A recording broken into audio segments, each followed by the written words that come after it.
Hello, everybody. This is Nabil Salam, also known as the Noble Player, and today I'll be talking about Furiosa, a Mad Max saga. This is the fifth installment in the Mad Max series, the first prequel in which this film is taking the backstory of the character Furiosa, who was spawned from the previous movie Fury Road a few years ago, and we're kind of seeing a younger version of this character. We're seeing, like, for example, when she was a child, when she was kidnapped by a warlord named Dementis. And several years as she started to grow older, she had to learn how to break away from his chains and learn how to be a more free, independent person inside of, the dry wasteland that was depicted at that time, being before she had met Mad Max in Fury Road.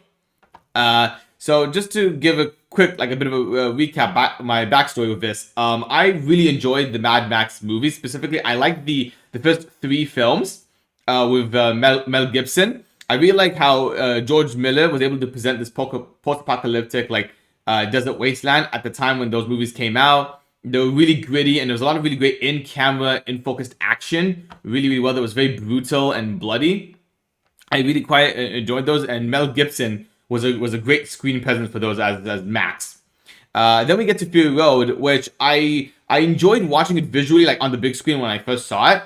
But as you start to think about it, like for me, first of all, it didn't have much of the magic and the grit that was within the previous three films at the time, let alone the fact that it wasn't really like a Mad Max movie. It was more about the character Furiosa, really. And so it was more about her journey in that movie, her goals. And it's like, okay, so I understand why they're making this prequel movie, this Furiosa prequel movie that they're just released right now for some way. But I kept thinking to myself, when I saw the trailers and I heard about this movie coming out, it's like, why does this movie need to exist? Is it really necessary to tell this story, honestly? When really, I really wish they could have done another movie with actually Mad Max as the lead in the first place.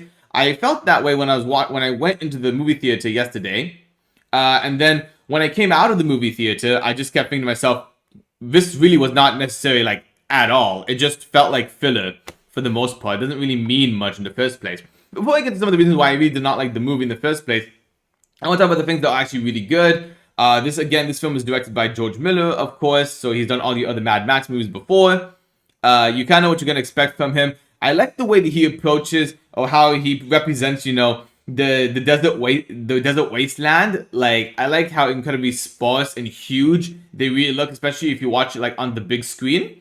I like the way that you, for example, whenever you feel like, for example, like any character, like for example, starting up the engines for the motorcycles, for instance, you really feel like that impact, for example. And a lot of this action, of course, is really good. I will say this movie has a lot more green screen and CGI going on, which I will get to that in a second. But for the most part, if you're just watching it like in the cinema, for example, it looks for the most part looks really, really, really good, of course. I did like, for example, the world building they did in this film as well. They talk a lot, obviously in the Mad Max movies, it's a lot of it has to do with like, being, for the most part, being isolated, for example. A lot of it in the wasteland is about people surviving to get, water, to get these resources, for example. Who controls what part of the wasteland, who doesn't.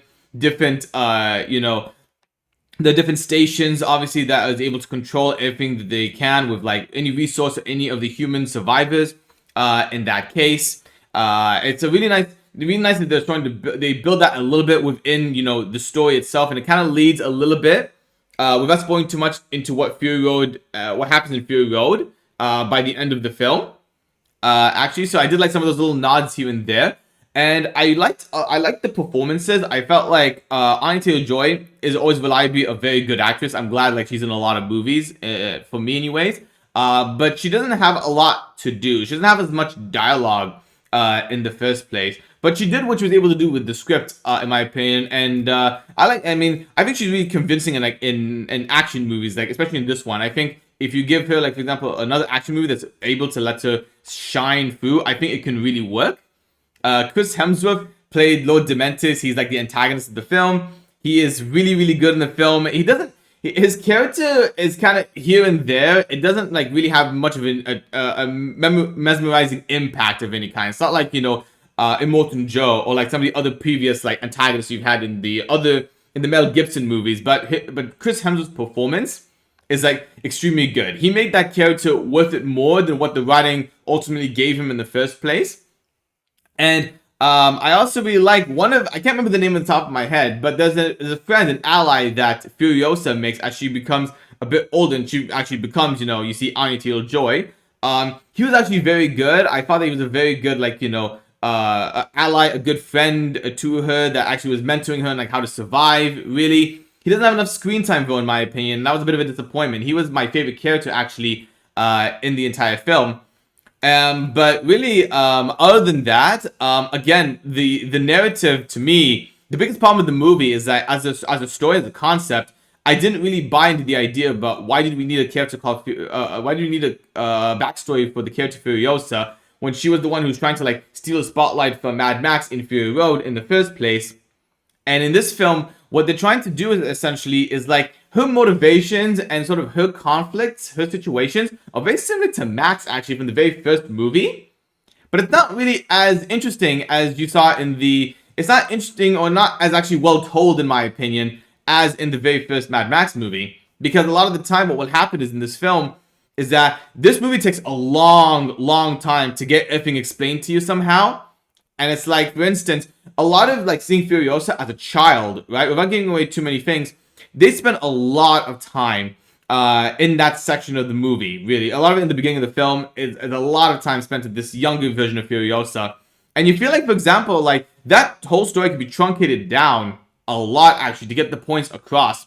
A lot of the times, I felt like even throughout a lot of the movie, George Miller, who I think, like, again, I like as a visionary mastermind. I like how he creates these worlds. I like how he's able to make this franchise his own style. But I feel like with Fury Road and with this Furiosa prequel, when he had the ability to take all of the new technology he wanted to do, I think he relied so heavily on like CGI, really, and special effects. And of course, like, there's some moments, within Fury Road and in Furiosa that he does practical effects. But every time he's doing CGI, for example, it's so distracting. And the reason why it's so distracting is, one, I don't think it's just... I think the green screen is just annoying when you have, like, the first person... You have, like, the perspective of one character in the front of the frame, for example. But at the same time, it's also, like... They depict a lot of the desert to be very clean and bright and colorful. I never felt like, for example, it was dangerous, for example. With the exception of, like, some occasional sandstorms you'll see here and there. But even those moments, like, again... It's too bright. It's not dark and grimy and gritty, for example. I don't buy into it. I felt like when I'm looking at it, I'm just like, this looks like a desert that like I would find in Egypt when I used to live in Egypt for like 13 years. This doesn't feel like something that feels lived in if they're trying to depict the idea about like desperation and isolation and and finding like certain resources, for example. It's a bit hard to buy into that narrative, and that's because George Miller really tries to make a more visually colorful and appealing film, and a more over stylized film. And I would like that, but again, I don't feel like it's I don't think it's believable as the one with the Mel Gibson films back in the day. And I kind of hope that, for example, with George Miller, it's like the next time he makes another Mad Max movie. Well, one, I would like to see one of Mel Gibson. Maybe I'm just a boomer. I want to see, Mel Gibson come back to the role and be like, a old man, like, Mad Max, for example. That would be really cool in that story. But at the same time, I would like to see him cut back from the budget, for example. Cut back from all of these special effects and green screen. Go back to making in-camera focus. Because even some of the action sequences in this movie, they feel very tame, honestly. They don't have a lot of blood to them, a lot of gore in the first place. A lot of times in this movie specifically, in Furiosa, a lot of the action is like cutaway. A lot of the times you don't see too much blood for some reason, which is weird because this is an all-rated adult movie. I don't get why that is the case. It's just kind of weird. And again, from a narrative point of view, I couldn't really care what was going on half the time because a lot of the story about her like trying to what she lost, for example, and then what she had to do to get to be free away from Lord Dementis. This story could have easily been told if you cut like 20 to 40 minutes, honestly, of this movie. You could be straight to the point and direct. I actually would have liked that story a little bit better because it would have been better paced. A lot of the time, unfortunately, a lot of lingering shots happen. I'm going to be honest. I thought this film was a bit pretentious at times. Some of the action sequences go for way too long, and sometimes there are certain frames that just go on for like longer period of times than it should have been. And again, like, you don't really gravitate so much of the story, what's going on, because the pacing kind of hurts it. At the same time, it's a prequel to what Furiosa would become in Fury Road, and not a lot of it is very convincing, in my opinion. And again, that's kind of what I have going forward. I didn't really care so much what was happening throughout the film, and I'm kind of surprised why they made this movie in the first place. So really, overall, even though I thought visually it looked really cool for the most part, if you're watching it in the big screen, I think some of the acting is really good and some of the world building that they tried to start from the very beginning. I believe in this timeline at the very beginning look actually kind of really intriguing to know. But the story, I just couldn't really care about it at all, and I just found it to be poorly paced. And I found a lot of the action in the film, despite being, when it happens, it might be fun, but it doesn't have a lot of the grit and style that we're missing in the Mel Gibson movies.